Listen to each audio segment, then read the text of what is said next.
Davlatimiz rahbari shu kunning o'zida Navoiy viloyatini ijtimoiy-iqtisodiy rivojlantirish bo'yicha olib borilayotgan ishlar va kelgusidagi ustuvor vazifalar yuzasidan yig'ilish o'tkazdi.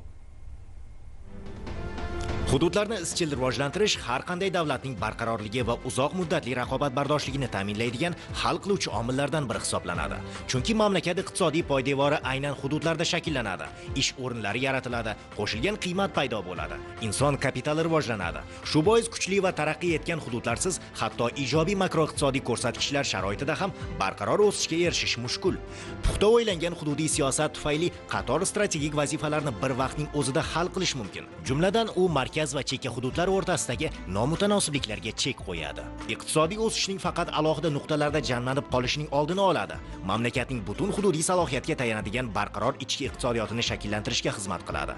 Eng muhimi hududiy rivojlanish ijtimoiy barqarorlikni ta'minlaydi. Zero islohotlar natijalari aholining kundalik hayotida daromadning o'sishi, infratuzilmaning yaxshilanishi, ta'lim va tibbiyot xizmatlaridan foydalanish imkoniyatlarida ifoda topadi. Xalqaro tajriba bu yondashuvning samaradorligini yaqqol namoyon etadi.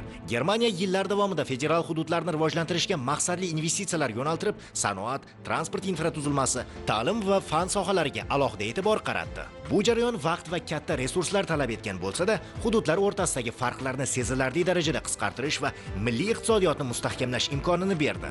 Xitoy esa hududiy salohiyatni bosqichma-bosqich oshirish yo'lini tanlab, sohil bo'yi hududlardan tortib markaziy va g'arbiy provinsiyalargacha iqtisodiy o'sishni kengaytirdi. Maxsus iqtisodiy zonalar, industrial parklar va logistika koridorlari orqali ulkan hududlar iqtisodiy faollikka jalb etildi. Janubiy Koreya poytaxtdan tashqari hududlarda sanoat va texnologik klasterlarni shakllantirish orqali hududiy nomutanosibliklarni kamaytirdi hamda eksportga yo'naltirilgan iqtisodiy modelning barqarorligini oshirdi. Umumiy xulosa shundan iboratki, hududiy rivojlanish ikkinchi darajali vazifa emas, balki davlat taraqqiyotining strategik asosidir. Bugun O'zbekistonda mazkur yo'nalishga davlat siyosati darajasida alohida e'tibor berilmoqda. Prezidentimiz tashabbusi bilan hududiy masalalar davlat boshqaruvining doimiy kun tartibiga aylandi. Mamlakatimiz rahbari muntazam ravishda videoselektor yig'ilishlari o'tkazib, viloyat va tuman hokimlari bilan to'g'ridan-to'g'ri muloqotda iqtisodiy o'sish, yangi loyihalarni ishga tushirish, joylardagi muayyan muammolarni hal etish masalalarini muhokama qilmoqda. Prezidentimizning hududlarga, jumladan eng chekka tumanlarga tashriflari joylardagi real holatni chuqur o'rganish, iqtisodiy infratuzilma va ijtimoiy sohani rivojlantirish bo'yicha manzilli qarorlar qabul qilish imkonini bermoqda. Bunda yondashuv rahbarlarining shaxsiy javobgarligini oshirib, qabul qilingan qarorlarning amaldagi ijrosini ta'minlamoqda. Bu model rasmiy hisobotlarga emas, balki aniq natijaga, aholi hayot sifatini izchil yaxshilashga qaratilgani bilan ahamiyatlidir. Buni Navoiy viloyati misolida ham ko'rish mumkin. Viloyat hududi katta va o'ziga xos salohiyatga ega. Boy foydali qazilmalar zaxiralari, keng hudud, strategik geografik joylashuv, sanoat, energetika, logistika va chuqur qayta ishlash sohalarida rivojlanish imkoniyatlari mavjud.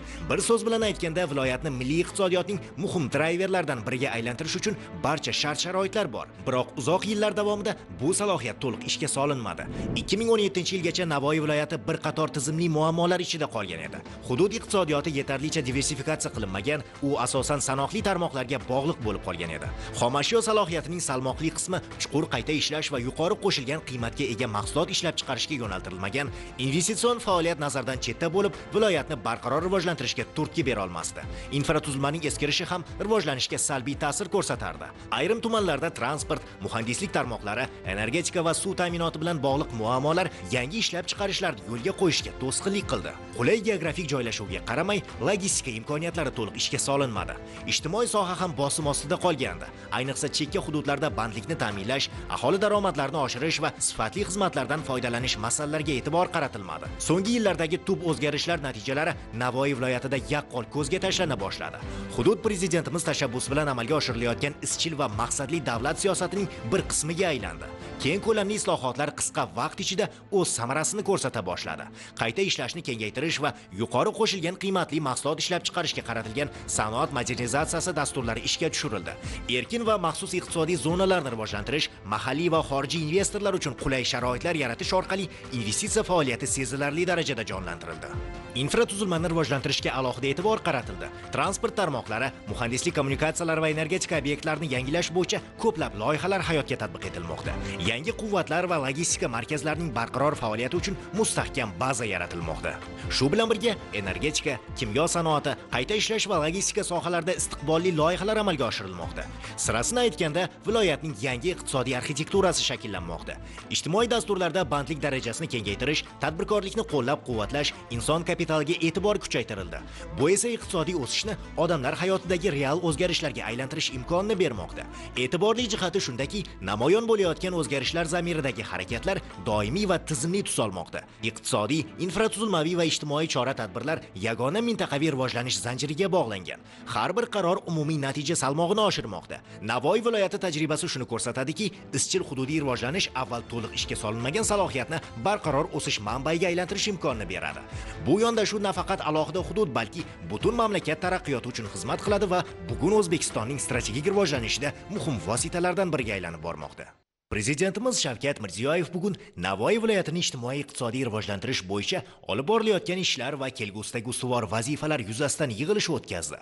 Ilgari Navoiy sanoati deganda asosan Navoiy kon-metallurgiya kombinati, Navoiy uran, Navoiy azot, Qizilqum sement kabi yirik tarmoq korxonalari nazarda tutilar. Investitsiya ham, ish o'rinlari ham, iqtisodiy o'sish ham aynan shu korxonalar faoliyatiga bog'liq edi. Hududlarni kompleks rivojlantirish, iqtisodiyotni diversifikatsiya qilish va yangi o'sish nuqtalarini aniqlash bo'yicha olib borilayotgan ishlar natijasida 2025-yilda yirik tarmoq korxonalariga bog'liq bo'lmagan hududiy investitsiyalar hajmi 1.4 milliard dollarga yetdi. 2026-yilda ushbu ko'rsatkichni 2 milliard dollarga yetkazish maqsad qilingan.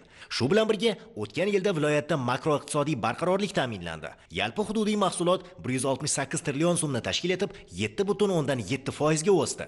Sanoat mahsulotlari ishlab chiqarish hajmida 8.3%, qishloq xo'jaligida 4.7%, xizmatlar sohasida esa 13.7% o'sish qayd etildi. 161 mingta yangi ish o'rni yaratildi. Ishsizlik va kambag'allik darajasi 4.2% ga tushdi. Prezidentimiz ta'kidlagandek, har bir tuman va shaharni ularning solishtirma ustunliklaridan kelib chiqqan holda rivojlantirish zarur. Xususan Nurota va G'ozg'onda pardozbob toshlar va turizm, Tomda va Uchquduqda tog'kon sanoati, Navbahorda to'qimachilik va bog'dorchilik, Konimexda yaylov chorvachiligi, Zarafshonda zargarlik va axborot texnologiyalari, Karmanada kimyo sanoati va madaniy turizm, Navoiy shahrida esa mashinasozlik va servis sohalari bo'yicha katta salohiyat borligi ko'rsatib o'tildi. Shu bilan birga sanoat rivoji hududlar kesimida nomutanosib ekani qayd etildi. Viloyat bo'yicha jon boshiga sanoat mahsuloti hajmi 177 million so'mni tashkil etsa-da, Tomda, Nurota, Xatirchi, Navbahor va Qiziltepa tumanlarida ushbu ko'rsatkich respublika o'rta darajasidan past qolmoqda. Vaholanki Tomda va Nurota marmar, kvarts va bazalt kabi tabiiy resurslarga boy. Shu munosabat bilan Nurota tumanida 50 gektar maydonda granit sanoat parki, qayta ishlash klasteri va pardozbob toshlar bozorini tashkil etish, Xatirchi tumanida esa 50 gektar maydonda kichik sanoat zonasini ishga tushirib, 100 million dollarlik yuqori qiymatli loyihalarni joylashtirish takliflari ma'qullandi. Pardozbob toshlar ishlab chiqarishni bir necha barobar oshirish vazifasi qo'yildi.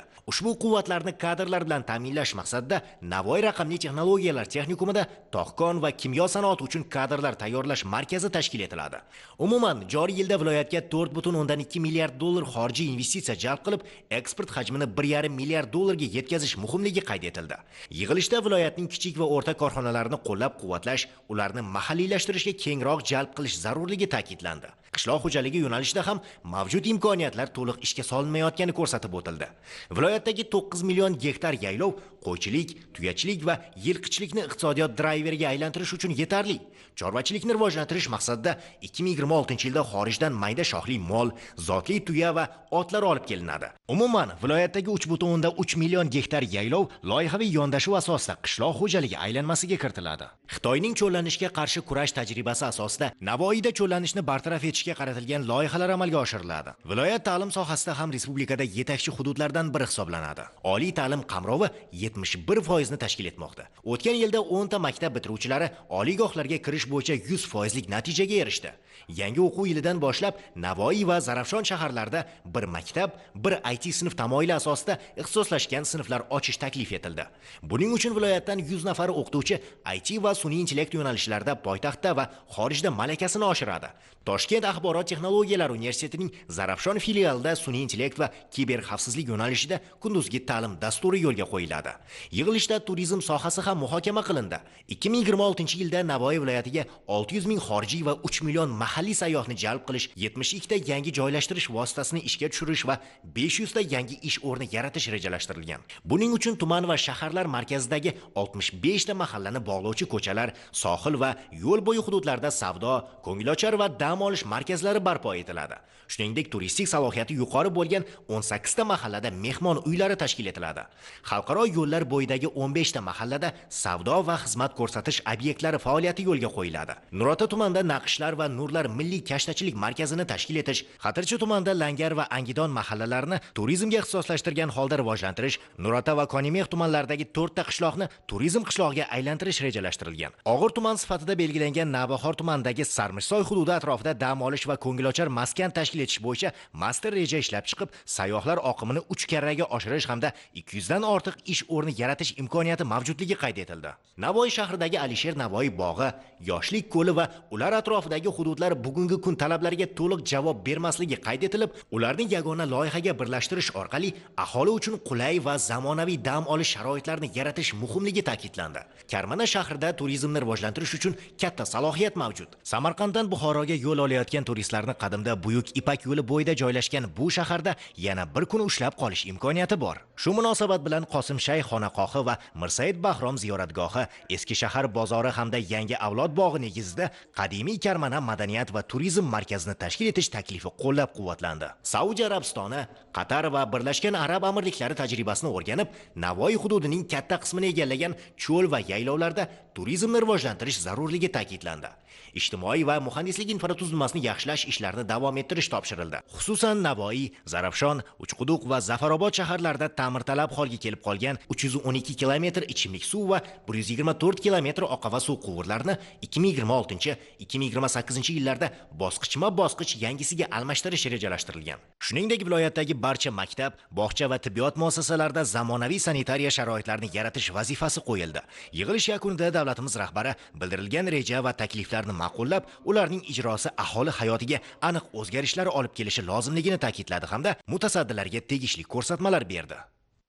2026-yilda Navoiy viloyatida har bir tuman shaharlarini alohida rivojlantirish, investitsiya jozibadorligini, investitsiya hajmini oshirish, shu bilan birgalikda Navoiyda sanoatni rivojlantirish, nafaqat viloyat bo'yicha, balkim har bir hududida sanoatni rivojlantirish va aholini daromadini oshirish, aholini kambag'allikdan, ishsizlikdan xoli hududga aylantirish bo'yicha hurmatli prezidentimizga taqdimot qildik. 2026-yilda 4.9 milliard dollarlik xorijiy investitsiya kiritish bo'yicha topshiriq berdilar. Navoiy viloyati iqtisodiyotni 10,5% gacha bo'lgan miqdorda oshirish bo'yicha o'zlarini ko'rsatma topshiriqlarini berdilar. Navoiy viloyati chorvachilikni rivojlantirish bo'yicha Qiziltepa tumaniga, Tomdi, Uchquduq, Konimeh tumanlarimizni ham birlashtirib, chorvachilikni rivojlantirish bo'yicha alohida topshiriq berdilar. 560 mingdan oshiq qoramol va 2,6 million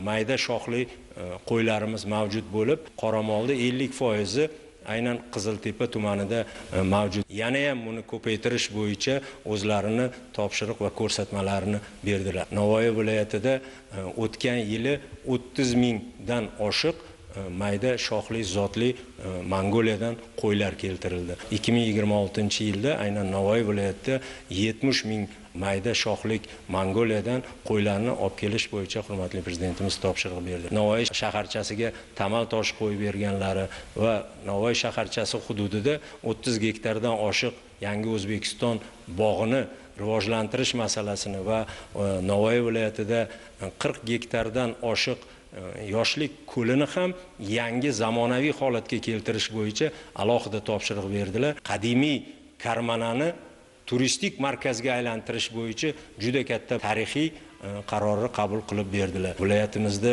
Navoiy shahar, Zarafshon shahar, Uchquduq tumani va Zafarobod qo'rg'onlarida aynan suv tizimlari, oqova suvlarida muammolar borligini, 60-65 yillik tarmoqlarni yangilash bo'yicha bosqichma-bosqich yangilash va ularni ta'mirlash bo'yicha hurmatli prezidentimiz bizni qo'ygan taqdimotimizga mablag'larini ham ajratib berdilar. Qatirchi va Nurota tumanlari yangi O'zbekiston qiyofasidagi tumanga aylantirish, 8 ta hududimizni 16 ta mahallasini ham yangi O'zbekiston qiyofasi mahallasiga keltirish. Shu bilan birgalikda hurmatli prezidentimiz qarorlari bilan bugun iqtisodiy jihatdan, ijtimoiy jihatdan og'ir bo'lgan Kanimex va Nobahor tumanlarimizni hamda 12 ta tumanlarimizni hurmatli prezidentimiz endi ularga turtki berib, yordam berib, infrastrukturasini to'g'irlab berib, ularni ham bugun ijtimoiy, iqtisodiy rivojlantirish darajasiga olib kelishdi. Prezidentimiz bizga topshiriq berdilar. Bizga bergan barcha vazifalarni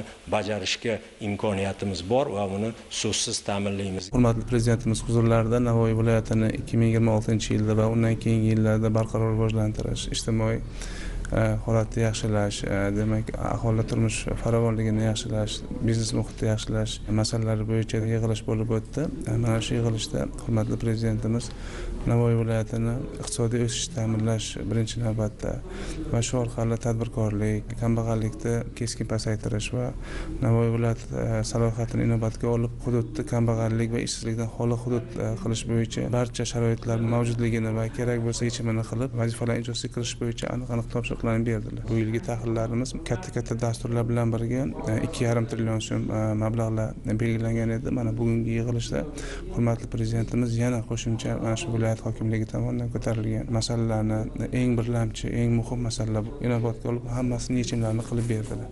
Ya'ni bu bilan hurmatli prezidentimiz moliyaviy imkoniyatlarni kengaytirib, bu o'tgan yilga nisbatan 1,5 barobar ko'p pul berilyapti va shu bilan birga o'sish templarini 7 bo'lsa 10,5% gacha yetkazish uchun ham topshiriqlarni berdilar. Navoiyda bor resurslardan to'liq foydalanish, bu birinchi navbatda o'sha Navoiyda chorvachilikda rivojlantirish. Keyingi masala Navoiy viloyatida Nobahor tumanini anorchilikka ixtisoslashtirish. Nurota tumanlarida, G'ozg'onda, Qatirchi tomonlarda turizm bilan birga shu sanoatni rivojlantirish, ayniqsa mana shu marmar toshlari, ularni shunchaki qazib olish emas, ularni ham tartib bilan qazib olib, shu yerda o'zida toshdan yuqori qiymatli qurilish materiallari, pardozbop materiallarni ishlab chiqarish, bu Xitoy tajribasi asosida investorlar bilan ishlash bo'yicha topshiriqlar berildi. Eng muhim yo'nalishlardan biri ko'pchilik Navoiyni sanoatga ixtisoslashgan hudud deb tasavvur qiladi. Aslida Navoiyni turistik salohiyati ham juda katta. Bu faqatgina o'sha tog' ekoturizm emas, Qatirchi yoki Nurota tumanlari, balki eski Karmana shahri ham 2300 yillik tarixiga egaligini bugun mana shu yig'ilishda olimlar ham qatnashdi, shu ta'kidlandi va bu masalaga ham hurmatli prezidentimiz alohida e'tibor qaratib, Samarqand va Buxoro qadimiy shaharlar o'rtasida joylashgan hudud, bu ham katta yo'lga yaqinligi va mana shu Karmanada turizmni rivojlantirib, bu yerda ham xizmatlarni rivojlantirish bo'yicha katta imkoniyatlar borligi va buni ham hurmatli prezidentimiz aniq pullari, instrumentlari, mexanizmlari bilan yechimini qilib berdilar. Umuman olganda Navoiyda faqatgina yirik sanoat korxonalariga emas, balki mana shu korxonalar atrofida va alohida demak kichik va o'rta biznesni rivojlantirish bo'yicha ham aniq topshiriqlar berib o'tildi. Navoiyni bizning respublikamizdan eng katta sanoat ishlab chiqarish nuqtai nazaridan juda katta imkoniyatlari inobatga olib, har bir sohani rahbarlari ham o'zini yo'nalishida dastur belgilash vazifalarini qo'ydilar. Masalan, raqamlashtirish, sun'iy intellekt yo'nalishida qaraydigan bo'ladigan bo'lsa, albatta Navoiyning potensiali juda katta. Chunki Navoiyda endi azaldan ta'lim sifati ham aynan maktablarida, ayniqsa Navoiy, Zarafshon shaharlaridagi maktablarimizda ancha yuqori bo'lgan. Shuning uchun ham bu maktablarni alohida yuqori sinf bitiruvchilarida IT va sun'iy intellektga tanlab olib, har bir maktab bitta IT sinf degan yangi g'oyani bir eksperimental tariqasida uni joriy qilish bo'yicha vazifalar qo'ydilaki, ya'ni o'shadagi eng yaxshi bolalarimiz ertaga Navoiydagi aynan IT sohasidagi yoki sun'iy intellekt sohasidagi kuchli mutaxassis darajasiga olib chiqadigan bir yig'iladigan ixtisoslashgan sinflarni tashkil qilish. Albatta, bu eksperiment juda katta imkoniyatlarni, ya'ni yangi imkoniyatlarni ochishga yordam beradi. Shu bilan birgalikda Navoiy viloyatidagi 100 ta informatika o'qituvchilarining malakasini oshirish bo'yicha vazifa qo'ydilar. ya'ni biz ularni olib kelib o'zimizning oliy ta'lim muassasalarida balki kerak bo'lsa xorijiy hamkorlar bilan birgalikda malakasini oshirish bo'yicha ishlarni amalga oshiramiz va shu bilan birgalikda yangi yo'nalishlarni joriy qilish Navoiy viloyatida, ya'ni kiberxavfsizlik, sun'iy intellekt yo'nalishlarida ta'lim imkoniyatlarini kengaytirish bo'yicha vazifalar qo'yildi va umuman olib qaraydigan bo'lsak, Navoiy bu nafaqat IT software dasturlash qismi nuqtai nazaridan, ya'ni sanoat bilan, ya'ni hardware qismida juda katta imkoniyatlarga ega bo'lgan hududimiz.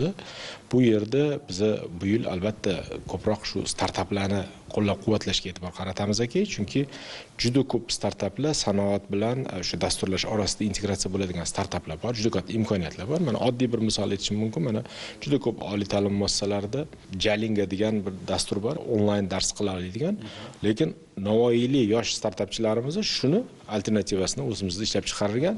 Demak, bu hozir mana bugun yana bitta aytgan vazifalari chet eldan importni oldini olish bo'yicha ham vazifalar aytib o'tdilar. Mana o'zimizda tayyor shu onlayn dars o'tkazadigan startapchi bolamiz Navoiyda o'zining mahsulotini chiqarib tursa-da, uni chetdan shuni olib keladigandan ko'ra buni qo'llab-quvvatlab, bunday yordam berish. Xuddi shunga o'xshagan boshqa startaplarni ham bu yo'nalishda qo'llab-quvvatlash, bu yo'nalishda imkoniyatlarni oshirish bo'yicha albatta hamkorlikda birga ishlaymiz. Hurmatli Prezidentimizning Navoiy viloyatini ijtimoiy iqtisodiy rivojlanishiga qaratilgan yig'ilishida oliy ta'lim, fan va innovatsiyalar sohasida ham qator topshiriqlar berildi. Ulardan birinchi navbatda hududda joylashgan bizning 25 ta texnikumlarimizni ta'lim sifatini oshirish nuqtai nazaridan xalqaro dasturlarni joriy etish masalasi turibdi. Bu yerda hududda 6 ta kasb yo'nalishida Xitoyning, Buyuk Britaniyaning, Germaniyaning, Shveysariyaning ta'lim dasturlarini joriy etib, kelajakda mana shu hududda yuqori malakali kadrlar tayyorlash masalasi qo'yildi. Albatta bu topshiriqlarning ijrosiga biz kirishganmiz. Bundan tashqari shu hududda namunaviy bir kasbiy ta'lim texnikumini tashkil etish, ya'ni markazini tashkil etish bo'yicha ham topshiriq oldik. Bu kasbiy mahorat markazi bo'lib, bunda shu hududdagi 25 ta texnikumni kelajakda kasbiy mahorat markazlarida xuddi prezident maktablariga o'xshagan tizim yaratilib, bu yerda eng ilg'or texnologiyalar bu yerga joriy etiladi dunyodagi va boshqa texnikumlarning o'qituvchilari, ustalari va o'quvchilari ushbu texnikumga kelib, ta'lim olib, o'zining malakasini oshirib, keyin o'zining texnikumlarida yana faoliyatini davom ettiradi. Muhim yo'nalish bu hududdagi oliy ta'lim tizimini yanada takomillashtirish bo'yicha hurmatli prezidentimiz topshiriq berdi. O'zavtosanoat bilan hamkorlikda Navoiy konchilik universiteti qoshida Turin Politexnika universiteti bilan hamkorlikda qo'shma ta'lim dasturini tashkil etish, qo'shma ta'lim dasturi asosan mashinasozlik va elektromobillarga yo'naltirilgan bo'ladi. O'qish jarayoni dual ta'lim asosida olib boriladi va asosiy maqsad shu yerda Italiyaning yetakchi universitetining texnologiyalarni O'zbekistonga joriy etish va hududda elektromobillardan samarali foydalanish bo'yicha texnik xizmat ko'rsatish bo'yicha ham tizimlarini tashkil etishda xalqaro tajribani joriy etish bo'ladi. Toshkent axborot texnologiyalar universitetining Zarafshon filialida hozirgi mavjud yo'nalishlarga qo'shimcha 2 ta, ya'ni sun'iy intellekt va kiberxavfsizlik yo'nalishlarini ochish, u yerda malakali mutaxassisni yetishtirish va hududni ushbu sohada sun'iy intellekt va mana shu kiber jinoyatchilikni oldini olish bo'yicha kadrlar tayyorlash bo'yicha topshiriqlarni oldik. Hurmatli prezidentimiz tomonidan topshiriq oldik. Demak, hududdagi og'ir mahallalarni rivojlantirish bo'yicha master planlar ishlab chiqish va hududdagi muammolarni tahlil qilish va uni rivojlanishi bo'yicha strategiyalar ishlab chiqish bo'yicha demak aniq topshiriqlarni bizga berdilar. Endi biz shu olimlarimizning barchasini shu hududning muammolarini yechishga qaratib va ularni dissertatsiya ishlarini, ilmiy tadqiqot ishlarini, magistrlik ishlarini ham ushbu yo'nalishga biz yo'naltiramiz. Bugun davlatimiz rahbari Navoiy viloyatining iqtisodiy rivojlanishini 26-yildagi barcha yo'nalishlarini belgilab berar ekanlar. Qishloq xo'jaligi alohida urg'u berdilar. Sababi Navoiy viloyatimiz qariyb 7 million gektar yer yastanib yotibdi. Shundan atigi qishloq xo'jaligida 126 ming gektar yerni ishlatamiz xolos. Demak, juda katta imkoniyat hali Navoiy viloyatida bor. Shundan kelib chiqib hurmatli prezidentimiz birinchi o'rinda Navoiy viloyatidagi o'ziga xosligidan kelib chiqib, chorvachilikni rivojlantirish, chorvachilik komplekslarini yaratish bo'yicha topshiriq berdilar va bunda birinchi urg'uni aytdilarki, yerlarni o'zlashtirish, cho'llanishga qarshi kurash bo'yicha xalqaro tajribani mujassamlantirgan katta markaz tashkil qilish va dunyo tajribasini olib kelib, mana shu joyda Navoiy viloyatidagi barcha imkoniyatlarni bosqichma-bosqich amaliy natijaga aylantirishi topshiriq berdilar va bu joyda aytish kerak, mana o'tgan yil topshiriqlari bilan 30 ming bosh bayat zotlari Mangaladan olib kelingan edi. Mana bular ko'payyapti. Bu yilda mana qaror bilan belgilab berdilarki, biz buni 70 ming bosh yangi yana zotlarni olib kelib qo'ychilikni rivojlantirish. Chunki bu bemalol imkoniyatimiz bor. Qolaversa, viloyat hokimimiz takliflarini qo'llab-quvvatlab berdilar. Qiziltepadagi chorvachilik komplekslarini oziqa bazasini yaratish bo'yicha 2000 gektar yerni o'zlashtirib tarqatish va oziqani yetkazib berish va chorvachilikni kengaytirib borish bosqichma-bosqich buni ham qo'llab-quvvatlab berdilar va bu dolzarb vazifa, sababi oziq-ovqat xavfsizligi, go'sht, sut masalalari.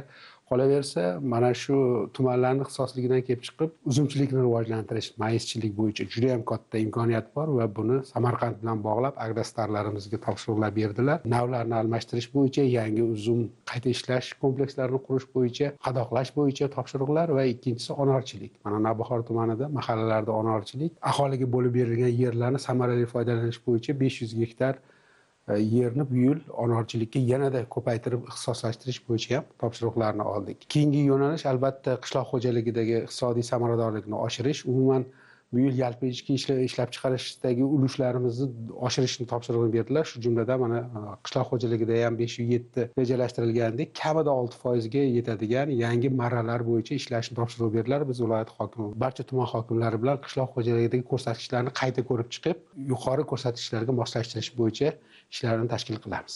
Qiziltepa tumani uchun ham bir qator vazifalar aniq qilib belgilab berildi. Qiziltepa tumani agrar sohaga ixtisoslashgan tumanligini inobatga olib 210 ming bosh chorva mollari boqilib kelinayotganligi sababli 4 ta tumanni birlashtirib agrostart tashkil qilinib, Qiziltepa tumanida agrostartni boshqarish belgilandi. Bundan tashqari ixtisoslashgan mahallalarimizni chuqur ixtisoslashtirish, chorva mollarimizni xonadonlarda boqishda mahalladan alohida markazlar tashkil qilib olib chiqish bo'yicha vazifa belgilab berildi. Buning bir qismi bugungi kunda Qiziltepa tumanida boshlandi. 20 gektar yer maydonida qariyb 20 dan ortiq loyihalarimizda qurilish ishlarini boshladik. Bu mart oyining yakuniga qadar to'liq tugatiladi. Baliqchilikka, asalarichilikka, anorchilikka ixtisoslashgan mahallalarimiz bor. Buni tumandagi barcha mahallalarga keng yoyitish bo'yicha vazifalar belgilab berildi. 100 milliondan ortiq investitsiya dasturini bajarish, bundan tashqari qo'shimcha imkoniyatlarni ko'rib chiqib, uni o'zimizga reja qilib olishni vazifasi belgilab berildi. Sanoatni rivojlantirish bo'yicha ham O'zbekiston Rossiya qo'shma korxonasi SVS MCJ tomonidan bugungi kunda qiymati 60 million dollarlik qo'shma korxona faoliyatida qurilish montaj ishlari olib borilyapti. Birinchi chorakda ushbu loyihani to'liq yakunlab foydalanishga topshiramiz. Natijada 1200 ta tumanimizda aholisi bandligi ta'minlanadi. Tumanda 2026-yilda bandlik darajasi 32700 nafar qilib belgilab berilgan bo'lsa, shundan 4,5 mingi doimiy ish bilan band qilib belgilangan. Bu ish bilan band qilishni hammasini mana shu investitsiya dasturlari bilan birga amalga oshiramiz. Hurmatli prezidentimiz tomonidan Navoiy viloyatini ijtimoiy-iqtisodiy rivojlantirish bo'yicha katta tarixiy yig'ilish bo'ldi. Shu o'rinda G'azg'on shahrida ham 2026-yilda investitsiya sohasida, eksport sohasida, qolaversa xizmatlar sohasida, driver loyihalar yo'nalishida, turizm yo'nalishida bir qancha vazifalar belgilab berildi. Bulardan birgina misol 2025-yilda xorijiy investitsiyalarni o'zlashtirish 62,5 million dollar bo'lgan bo'lsa, 2026-yilda 100 million dollarga yetkazishni belgilab berdilar hamda bu bo'yicha barcha imkoniyatlar yetarli. Qolaversa mana Xitoy Xalq Respublikasidan xorijiy investorlarimizni olib kelib, klaster usulida marmar hamda granit toshlarini qayta ishlashni loyihasini yo'lga qo'yganmiz. Bunaqa loyihalardan 2026-yilda o'zida ishga tushishni rejalashtirganmiz. Eksport hajmi 2025 ga nisbatan 2 barobarga oshirishni reja qilib oldik o'zimizga. Qolaversa turizm yo'nalishi bo'yicha Shohimardon ziyoratgohini qayta rekonstruksiya qilish ishlarini davom ettirish ikkinchi bosqichini hamda xorijiy hamda mahalliy turistlarni shu yoqqa jalb qilishni reja qilib olganmiz. Zarafshon shahrini mana solishtirma tajribasidan kelib chiqadigan bo'lsak, demak yutuq taraflaridan biri bu xizmatlar ko'rsatish sohasi va albatta qurilish materiallar ishlab chiqarish industriyasi hisoblanadi.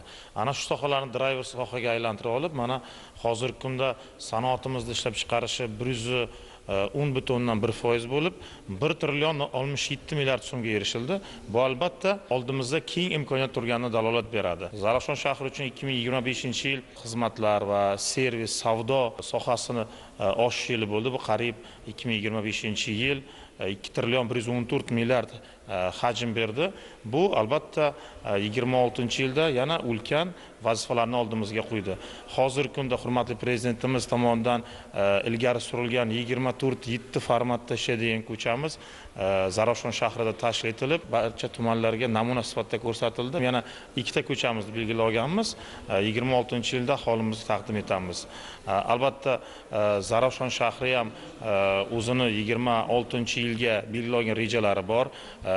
Kambag'allik, bandlik bo'yicha ham Zarafshon shahri 26-yilning oxiri bilan bandlik va ishsizlikdan xoli hududga aylanishga va'da beramiz. Karmana tumanida 2-4 kilometr masofada to'liq turizm maskanlari barpo etilib, qadimiy Qosim Shayx, Mirsaid Bahrom ziyoratgohlari qaytadan restavratsiya yo'li bilan zamonaviy qiyofaga keltirilishi, Toshkent shahri Olmazor tumani tajribasi asosida eski shahar tajribasini bizda Karmana tumanida ham joriy qilish bo'yicha qarorlar qabul qilindi. Tumanimizni iqtisodiy, ijtimoiy rivojlantirish, kambag'allikdan va ishsizlikdan xoli hududga aylantirish bo'yicha barcha imkoniyatlarimizni ishga solib, bizga qo'yilgan vazifalar bilan to'liq ijrosi ta'minlanadi. Ushbu taqdimotda bir qancha tashabbuslar, takliflar bildirildi va xususan o'tgan yili hurmatli prezidentimiz tomonidan 57-qaror bilan Uzagrastar kompaniyasi tashkil qilingan edi. Uzagrastar holding kompaniyasi 16 ta